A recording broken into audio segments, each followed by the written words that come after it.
Welcome to ఏకమైస్ academy. ఈ రోజు మనం ఎన్వైరన్మెంట్ కి సంబంధించిన ఒక ముఖ్యమైన టాపిక్ గురించి డిస్కస్ చేద్దాం. అంటే టాపిక్ ఏంటి అంటే రామ్సార్ సైట్స్. మరి ఇది ఎందుకు డిస్కస్ చేస్తున్నాం అంటే రామ్సార్ సైట్స్ కి సంబంధించిన రీసెంట్ అప్డేట్ ఏంటి? రెండు విషయాలు. ఒకటి, వరల్డ్ వెట్లాండ్ డే ని మనం February 2nd సెలబ్రేట్ చేసుకుంటాం. సో దాని యొక్క ఇంపార్టెన్స్ ఏంటి, ఈ ఇయర్ యొక్క థీమ్ ఏంటి, ఇవన్నీ తెలుసుకుందాం. దాంతోపాటు మనకి February 2nd ఏదైతే వరల్డ్ వెట్లాండ్ డే ఉందో ఆ సందర్భంగా ఇంకొక 4 వెట్లాండ్స్ ని మనం రామ్సార్ సైట్ లిస్ట్ లోకి యాడ్ చేయడం జరిగింది ఇండియాలో నుంచి. సో ఏ స్టేట్స్ నుంచి రామ్సార్ సైట్స్ ఉన్నాయి, వాటి యొక్క యూనిక్ ఫీచర్స్ ఏంటి, దాంతోపాటు అసలు రామ్సార్ సైట్స్ గురించి మనకి తెలవాల్సిన ఇన్ఫర్మేషన్ ఏంటి ఎగ్జామినేషన్ పాయింట్ ఆఫ్ లో, ఇవన్నీ కూడా ఈరోజు తెలుసుకుందాం. రైట్. సో ఫస్ట్ ఇక్కడ మనం డిస్కస్ చేస్తున్నది రీసెంట్ గా 4 new wetlands got added into Ramsar site list.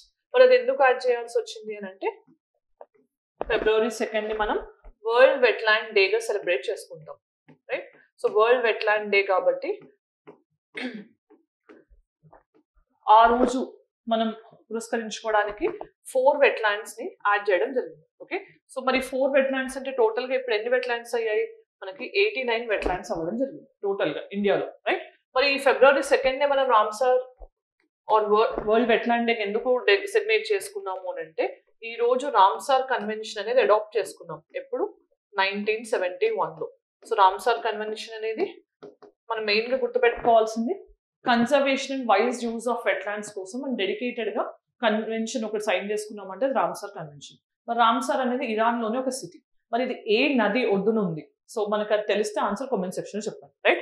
దాంతోపాటు రామ్సార్ కన్వెన్షన్ యొక్క మెయిన్ సిగ్నిఫికెన్స్ ఏంటి అంటే ఓన్లీ ఒక ఎకోసిస్టమ్ కోసం క్రియేట్ చేసిన కన్వెన్షన్ ఏంటి అంటే అది రామ్సార్ కన్వెన్షన్ అనమాట. అంటే ఓన్లీ ఒక ఎకోసిస్టమ్ అంటే ఏంటి? ఇక్కడ మనకి వెట్లాండ్ ఎకోసిస్టమ్, దాన్ని కన్జర్వ్ చేయడానికి డెడికేటెడ్ గా ఒక కన్వెన్షన్ ఇప్పటి వరకు లేదు ఎన్వైరన్మెంట్ పాయింట్ ఆఫ్ వ్యూలో, అది ఓన్లీ రామ్సార్ కన్వెన్షన్. రైట్. మరి ఈ ఇయర్ యొక్క థీమ్ ఏంటి? 2025 యొక్క థీమ్ ఏంటి? Protecting wetlands for our common future.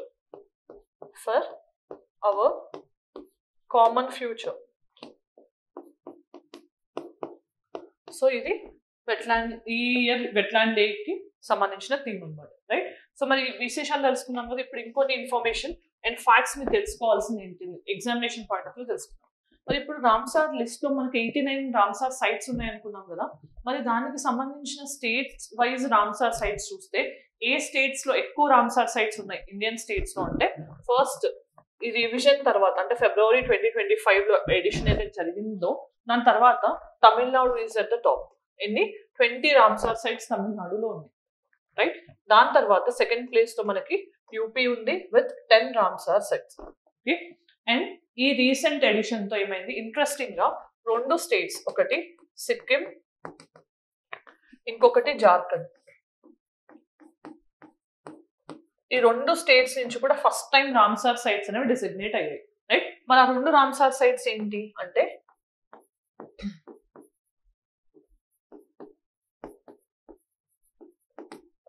కచపోల్రి అనేది సిక్కిం నుంచి, జార్ఖండ్ నుంచి ఉద్వా అనేది ఒక లేక్. సో ఈ 2 కూడా సిక్కిం అండ్ జార్ఖండ్ నుంచి ఫస్ట్ టైం రామ్సార్ సైట్స్ గా డిసిగ్నేట్ అయ్యాయి.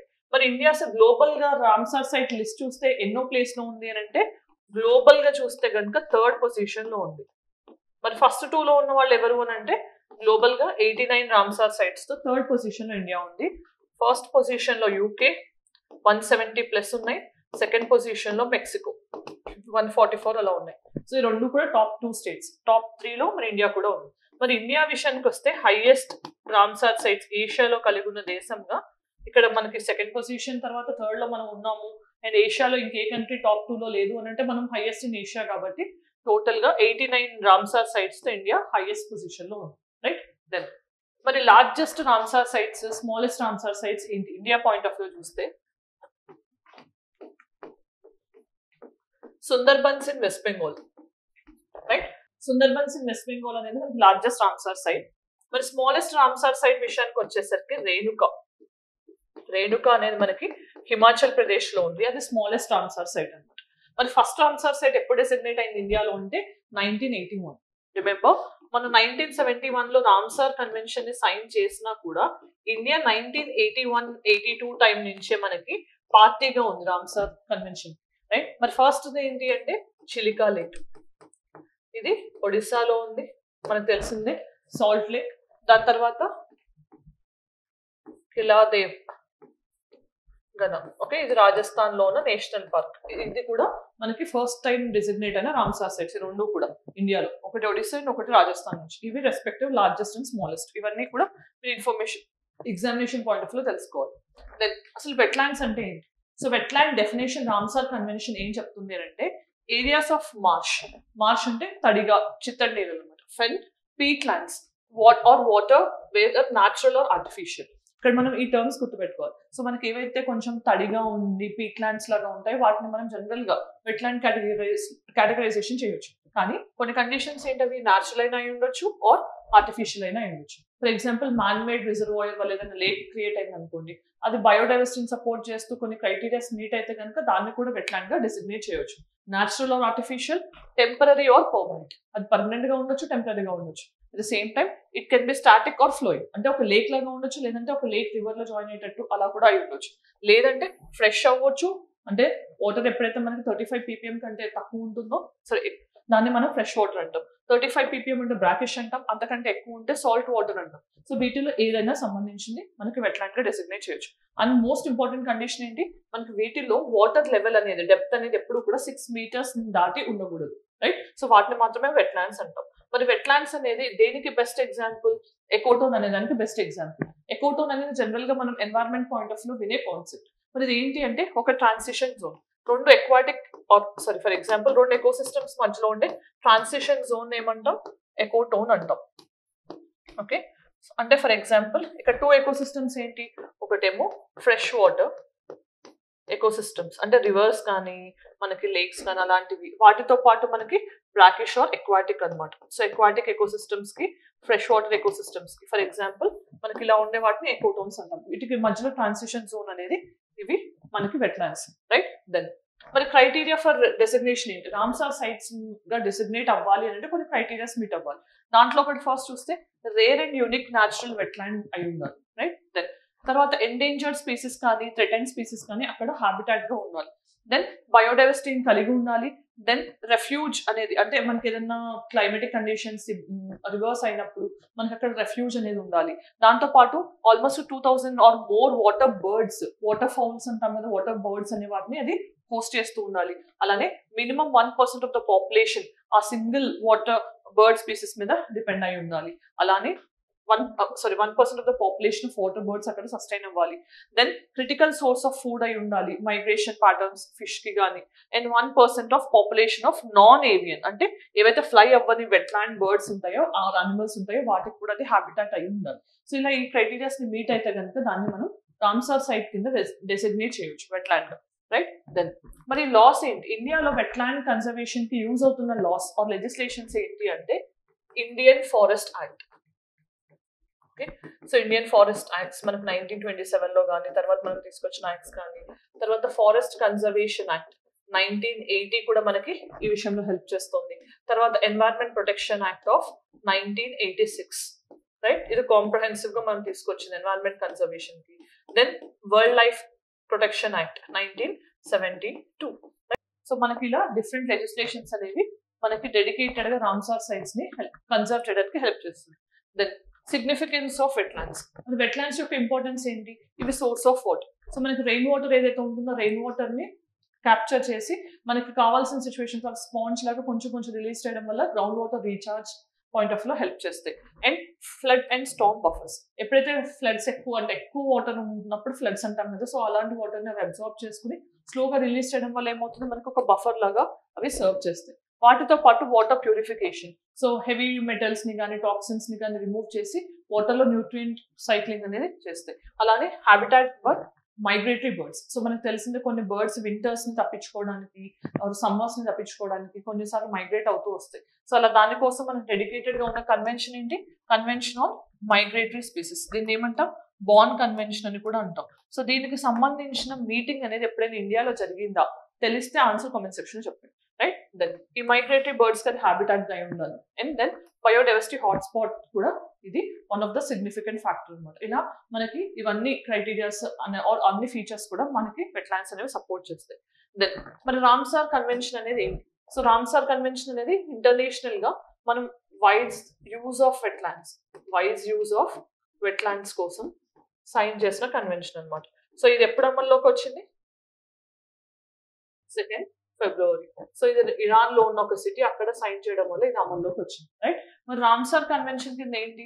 మనకి ఏవైతే కన్జర్వేషన్ కి అవసరం ఉన్న వెట్లాండ్స్ ఉన్నాయో, లేకపోతే ఎక్కడైతే కనుక వాటర్ బాడీస్ అనేవి కన్జర్వ్ అవ్వకుండా ఎండేంజర్ అవుతున్నాయో వాటిని మనం రామ్సార్ సైట్ లిస్ట్ లో పెట్టడం వల్ల ఏమవుతుంది? బెటర్ మెజర్స్ తీసుకుంటాం. గవర్నమెంట్ కూడా వాటిని ఫోకస్ ఏరియాస్ గా కన్సిడర్ చేసి బెటర్ గా వాటిని కన్సర్వ్ చేస్తుంటుంది. సో ఇలా మనకి రామ్సార్ కన్వెన్షన్ అనేది ఇంటర్నేషనల్ లెవెల్లో ఓన్లీ ఒక ఎకో సిస్టమ్ కోసం సైన్ చేసిన కన్వెన్షన్ అనమాట. ఓన్లీ వన్ ఎకో సిస్టమ్ కోసం. రైట్. దెన్ మరి ఇక్కడ 3 పిల్లర్స్ ఉన్నాయి రామ్సార్ కన్వెన్షన్. అవేంటో చూద్దాం. Work towards wise use of wetlands, ఇది మెయిన్లీ గుర్తుపెట్టుకోవాలి. Then designate suitable wetlands for the list of wetlands of international importance. So general గా గుర్తుపెట్టుకోండి, వెట్లాండ్స్ అనేవి నేషనల్లీ కన్సర్వ్ చేసేవి ఉంటాయి, ఇంటర్నేషనల్ గా కన్సర్వ్ చేసే ఉంటాయి. అంటే ఏ వెట్లాండ్ అయితే ఇంటర్నేషనల్ రికగ్నిషన్ వస్తుందో దాన్ని రామ్సార్ సైట్ లిస్ట్ లోకి పెడతారు. అలా కాకుండా నేషనల్ గా మన గవర్నమెంట్స్ మాత్రమే రికగ్నైజ్ చేసిన వెట్లాండ్స్ చాలా ఉంటాయి. రైట్. వాటిలోంచి కొన్ని రామ్సార్ లిస్ట్ లోకి యాడ్ అవుతూ ఉంటాయి. Then ensure their effective management. Third, cooperate internationally on transboundary wetlands and shared wetland systems and shared species. ఇవన్నీ కూడా ఈ రామ్సార్ కన్వెన్షన్ యొక్క 3 పిల్లర్స్ అన్నమాట. దెన్ మాంట్రెక్స్ రికార్డ్ అంటే ఏంటి? ఇది మనకి రామ్సార్ కన్వెన్షన్ లో భాగంగా ఒక మెయింటైన్ చేస్తున్న రికార్డ్ అనమాట. మరి మాంట్రెక్స్ రికార్డ్ అంటే ఏంటి? సో ఏవైతే మనం కన్సర్వ్ చేస్తున్న వాటిలో కూడా డిఫరెంట్ హ్యూమన్ యాక్టివిటీస్ వల్ల, ఆంథ్రోపోజెనిక్ యాక్టివిటీస్ లైక్ డిఫారెస్టేషన్ కానీ వేరే రీజన్స్ వల్ల మనకి అవి కూడా కొంచెం ఎండేంజరింగ్ పొజిషన్ లోకి వెళ్తాయో వాటిని ఒక సెపరేట్ లిస్ట్ లాగా పెట్టి బెటర్ కన్జర్వేషన్ మెషర్స్ తీసుకుంటారు. అలాంటి లిస్ట్ నే మనం మాంట్రెక్స్ రికార్డ్ అంటాం. సో ఇది పార్ట్ ఆఫ్ రామ్సార్ కన్వెన్షన్. మరి ఇండియాలో ఎన్ని ఉన్నాయంటే ప్రస్తుతం 2 ఉన్నాయి. ఓకే. ఈ రెండిట్లో ఒకటి ఇందాక మనం ఫస్ట్ చూసాం కదా, కెలాదేవ్ గనా. ఓకే. సో ఇది మనకి భరత్పూర్ రాజస్థాన్ లో ఉంది. ఇది మనకి ఒక మాంట్రెక్స్ రికార్డ్ లో ఉన్న రామ్సార్ సైట్. ఇది కాకుండా లోక్టక్ లేక్ ఎక్కడుంది? మణిపూర్ లో ఉంది మనకి. సో ఇది largest fresh water lake in the state of Manipur and north east also. Right. ఇక్కడ మనకి ఏంటి ఫేమస్? ఫుమ్డీస్ అనేవి ఫేమస్. ఇవి ఫ్లోటింగ్ మాస్ అనమాట, ఆల్గే అంటాం దీన్ని. సో ఈ ఫుమ్డీస్ మీద నడిచేదానికి మనం ఏమంటాం? సాంఘై డీర్ అనేది ఉంటుంది, డాన్సింగ్ డీర్ అని కూడా అంటారు. సో దీంట్లో మనకు ఒక ఫ్లోటింగ్ నేషనల్ పార్క్ కూడా ఉంది, దాన్ని ఏమంటాం? కైబుల్ లంజావో నేషనల్ పార్క్ అంటాం. ఇది వరల్డ్ లోనే only floating national park. World's only floating national park. Okay. So ఇవన్నీ ఈ 2 ఇప్పుడు ఉన్నాయి మాంట్రెక్స్ రికార్డు. మరి ఇంతకు ముందు ఉండి ఇప్పుడు లేనిది ఏంటి అంటే Chilika lake. So Chilika lake ని ఫస్ట్ పెట్టారు, కానీ అక్కడ బెటర్ కన్జర్వేషన్ తీసుకోవడం వల్ల దానికి ఉన్న ఇంపాక్ట్, డేంజరస్ ఇంపాక్ట్ అనేది తగ్గడం వల్ల ఇప్పుడు దాన్ని మాంట్రెక్స్ రికార్డ్ లోంచి రిమూవ్ చేయడం జరిగింది. రైట్. దెన్ మరి ఇక్కడ రీసెంట్ డెవలప్మెంట్స్ ఏంటి? వెట్లాండ్ కన్జర్వేషన్ లో మనం తీసుకుంటున్న measures apart from the international measures. Amrit Dharohar scheme, దీన్ని మనం 2023-24 బడ్జెట్ లో అనౌన్స్ చేయడం జరిగింది. ఇక్కడ ఏంటి? వైజ్ యూజ్ ఆఫ్ వెట్లాండ్స్ ని ప్రమోట్ చేయడం. ఎంత టైం వరకు? 3 year టైం కి మనం వెట్లాండ్స్ లేక్స్ ని కన్సర్వ్ చేయడానికి ఇనిషియేటివ్. Then mission Sahbhagita. మరి ఇదేంటి అంటే మనకి ఇక్కడ ఆజాదీ కా అమృత్ మహోత్సవ్ మనం ఏదైతే మొన్న 75 years ఆఫ్ ఇండిపెండెన్స్ ని సెలబ్రేట్ చేసుకుంటున్నప్పుడు లాంచ్ చేసామో దాంట్లో కమ్యూనిటీ లెడ్ పార్టిసిపేషన్ ని పెంచి వెట్లాండ్ ప్రొటెక్షన్ ని, సస్టైనబుల్ యూజ్ ని పెంచడానికి లాంచ్ చేసిన మిషన్ అనమాట. దెన్ మరి ఇక్కడ మనం డిస్కస్ చేస్తున్న 4 రీసెంట్ ఎడిషన్స్ ఏంటి ఒకసారి చూద్దాం. రైట్. ఇక్కడ ఏంటి? కేచియోపల్ పరి లేక్, ఇది సిక్కిం లో ఉంది. సో దీని యొక్క స్పెషాలిటీ ఏంటి అంటే first Ramsar site from the state of Sikkim. మరి ఇది ఏంటి అంటే మనకి ఇది ఉన్న ఏరియా అనేది బుద్ధిజం కి కానీ హిందూయిజం కి కానీ చాలా ఫేమస్ అనమాట. So Buddhism and Hinduism point of వ్యూలో రెండింటికి సేక్రెడ్ గా ఉండే లేక్ అండ్ ఏరియా అనమాట. మరి బుద్ధిజం పాయింట్ ఆఫ్ వ్యూలో చూస్తే ఇక్కడ మనకి సెయింట్ పద్మ సంభవ అనే పర్సన్ ఇక్కడ నుంచి మనకి వెళ్ళినట్టు తెలుస్తుంది. దాంతో పాటు మనకి బుద్ధిస్ట్ పాయింట్ ఆఫ్ వ్యూలో తారా అనే లేడీ కూడా సిగ్నిఫికెంట్. సో తను కూడా ఇక్కడ అసోసియేట్ అయి ఉన్నారు. నెక్స్ట్ మనకి ఇక్కడ ఈ మెయిన్ గా గుర్తుపెట్టుకోవాల్సింది చాలా ఇంపార్టెంట్ ఏంటి అంటే ఇది ఒక వ్యాలీకి సంబంధించిన డెమాండ్ వ్యాలీ అని అంటాం. సో అక్కడ ఆ వ్యాలీకి సంబంధించిన లేక్ అనమాట. Right. Then Udhwa lake bird sanctuary. మరి ఇదేంటి? First from Jharkhand. సో ఇప్పటి వరకు జార్ఖండ్ లో ఇలాంటి రామ్సార్ సైట్ లేదు, ఇదే ఫస్ట్ అన్నమాట. దాని తర్వాత అసలు ఈ ఉద్వా అనేది ఇంతకు ముందు మనకి మహాభారతంలో ఉద్వా సెయింట్ అనే ఆయన ఉన్నారు, ఉద్వవ మహర్షి అని. సో ఆయన కృష్ణుడి ఫ్రెండ్ గా చెప్తారు, అక్కడి నుంచి ఆ నేమ్ అనేది రావడం జరిగింది. మరి ఇది గంగా యొక్క ఫ్లడ్ ప్లెయిన్ ఏరియాలో ఉంది. ఓకే, సో గంగా యొక్క ఫ్లడ్ ప్లెయిన్ ఏరియాలో ఉంది, గాంజస్ రివర్ అనమాట, రైట్. మరి దీని తర్వాత మనం గుర్తుపెట్టుకోవాల్సిన ముఖ్యంగా ఈ ఉద్వా లేక్ అనేది ఒక ఇంపార్టెంట్ బర్డ్ ఏరియాగా కూడా చెప్పొచ్చు.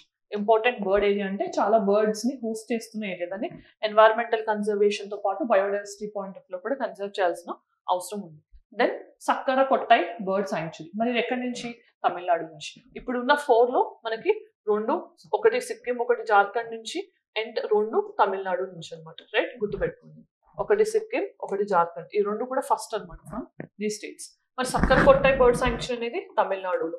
ఇక్కడ విశేషం ఏంటి అంటే మనకి ఇది నార్త్ ఈస్ట్ మాన్సూన్, అంటే ఈశాన్య ఋతుపవనాలు, దాని నుంచి మనకి రెయిన్ఫాల్ అనేది ఈ పర్టికులర్ లేక్ కి వస్తుంది అనమాట. దాంతో పాటు ఇది మనకి సెంట్రల్ ఏషియన్ ఫ్లైవేకి దగ్గరలో ఉంది. అంటే జనరల్ గా బర్డ్స్ వింటర్ టైంలో మనకి సెంట్రల్ ఏషియా నుంచి మైగ్రేట్ అవుతూ ఉంటాయి హార్ష్ వింటర్స్ ని తప్పించుకోవడానికి. అప్పుడు వాటిని ఇరాన్, పాకిస్తాన్, ఆఫ్ఘనిస్తాన్ నుంచి ఇండియాకి వచ్చి కొన్ని రోజుల పాటు ఇక్కడ బ్రీడ్ చేసి తర్వాత మళ్ళీ వాటి ప్లేసెస్ కి వెళ్ళిపోతాయి. దానికి తోడు ఇది గల్ఫ్ ఆఫ్ మన్నార్ కి చాలా దగ్గరలో ఉంది, కోస్ట్ గల్ఫ్ ఆఫ్ మన్నార్ కి దగ్గరలో ఉంది, రైట్. దెన్ నెక్స్ట్ వన్ ఏంటి? తీర్థాంగల్ బర్డ్ సాంక్చురీ, ఇది కూడా తమిళనాడు నుంచి ఉంది. సో ఇది కూడా మనకి ఒక ఇంపార్టెంట్ బర్డ్ ఏరియా. సో ఇక్కడ కూడా సెంట్రల్ ఏషియన్ ఫ్లైవే కి చాలా క్లోజ్ బై ఉంది ఇది. సో మనకి పాయింటెడ్ స్టార్ కానీ, ఓకే, సో ఇంకా different types of migratory species అనేవి ఇక్కడికి కనిపిస్తూ ఉంటాయి అనమాట. సో దాంతో పాటు మనం గుర్తుపెట్టుకోవాల్సింది ఇది కూడా ఒక important bird area, so in the state of Tamil Nadu. Then మరి ఈ రోజు దీనికి సంబంధించిన ప్రాక్టీస్ క్వశ్చన్ చూద్దాం. Match the following newly designated Ramsar sites with the respective sites. So ఇలాంటి క్వశ్చన్స్ మీరు ప్రిపేర్డ్ గా ఉండాలి. So Ramsar sites point of లో 75 రామ్సార్ సైట్స్ తర్వాత 89 ఏవైతే ఉన్నాయో ఆ 14 రామ్సార్ సైట్స్ కూడా ఒకసారి ఆ ప్లేసెస్ వాటి యొక్క లొకేషన్స్ అనేది కేర్ఫుల్ గా చూసుకోండి. అప్కమింగ్ ఎగ్జామినేషన్స్ ఇట్లా మ్యాచింగ్ ఇచ్చి మిమ్మల్ని రెస్పెక్టివ్ స్టేట్స్ మ్యాచ్ చేయమని అడగొచ్చు, లేదంటే మిమ్మల్ని ఒక కాంబినేషన్స్ ఇచ్చి ఏది కరెక్ట్ మ్యాచింగ్ ఏది కాదు అని అడగొచ్చు, రైట్. ఇలా ఏ విధంగా అడిగినా మీరు ఆన్సర్ చేసేటట్టు ఉండాలి. సో దీనికి సంబంధించిన రైట్ ఆప్షన్ ఏంటి అనేది నా కామెంట్ సెక్షన్ లో చెప్పండి. Then next question, which of the following statements is correct regarding the Ramsar convention. మరి 4 ఆప్షన్స్ ఇవ్వడం జరిగింది రామ్సార్ కన్వెన్షన్ కి సంబంధించి. ఆ 4 లో ఏది కరెక్ట్ అనేది ఆన్సర్ కామెంట్ సెక్షన్ చెప్పండి. Next question, as of February 2025 which Indian state has the highest number of Ramsar sites. మరి ఏ స్టేట్ లో ఎక్కువ రామ్సార్ సైట్స్ ఇప్పుడు ఉన్నాయి అనేది తెలిస్తే ఆన్సర్ కూడా కామెంట్ సెక్షన్ చెప్పండి. Then, mains question. Explain the significance of Ramsar Convention in the conservation of wetlands. How does it contribute to biodiversity and ecological balance? మరి ఇక్కడ మనకి సిగ్నిఫికెన్స్ ఆఫ్ రామ్సార్ కన్వెన్షన్ ఏంటి, మరి దాని యొక్క కాంట్రిబ్యూషన్ అనేది బయోడైవర్సిటీ అండ్ ఎకలాజికల్ బ్యాలెన్స్ లో మనకి ఎలా హెల్ప్ చేస్తుందని తెలిస్తే ఆన్సర్ రాయడానికి ట్రై చేయండి. మరి ఈ రోజు మనం మెయిన్ గా డిస్కస్ చేసిన టాపిక్ ఏంటి? రీసెంట్ గా వెట్లాండ్స్ ఏవైతే ఇండియా రామ్సార్ సైట్ లిస్ట్ లోకి యాడ్ చేసిందో వాటి గురించి డిస్కస్ చేసాం. రామ్సార్ సైట్ గురించి మీకు తెలియాల్సిన ఇన్ఫర్మేషన్ తో పాటు మనం మాంట్రెక్స్ రికార్డ్ అనే కాన్సెప్ట్ ఏంటి, దాని తర్వాత రీసెంట్ గా సెలబ్రేట్ చేసిన వరల్డ్ వెట్లాండ్ డే కి సంబంధించిన థీమ్ ఏంటి, ఇవన్నీ కూడా డిస్కస్ చేయడం జరిగింది. So if you like the video, do let us know in the comment section. Thanks for watching. All the very best.